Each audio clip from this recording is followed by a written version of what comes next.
Oui, évidemment, parce qu'on a l'impression, si vous voulez, que la France n'a pas été capable de réagir.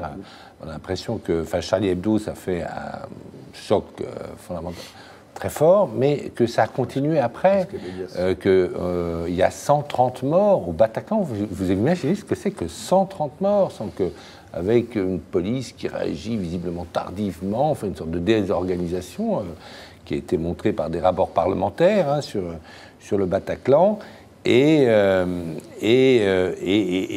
effectivement, je pense qu'aujourd'hui, les citoyens français qui paient des impôts, il faut quand même bien dire que le premier devoir d'un État, c'est d'assurer la sécurité de ses citoyens. C'est le premier devoir d'un État.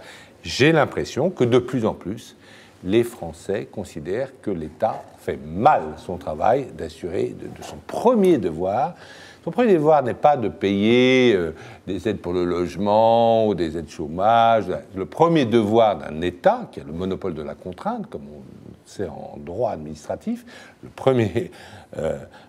première mission d'un État, c'est d'assurer la sécurité de ses citoyens. Et hélas, j'ai l'impression que de plus en plus, les citoyens français considèrent que leur État n'est pas capable, pas qu'il ne veuille pas, mais n'est pas capable de s'organiser pour leur assurer la sécurité, alors qu'il y a d'autres pays. J'étais il y a quelques semaines à New York et je me suis promené dans le Bronx.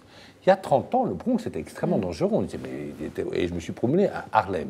Mais c'était extrêmement sympathique. Je n'ai pas eu peur une seule minute. J'ai même parlé aux gens, etc. Et parce qu'il y a une politique ferme qui a été faite, ce qui s'appelle la politique de zéro crime, de tolérance zéro de Robert Giuliani, et qui a marché. Donc il y a des choses qui peuvent marcher dans des démocraties. New York reste une démocratie, les États-Unis restent une démocratie. Il y a des choses qui peuvent marcher, encore faut-il les mettre en œuvre.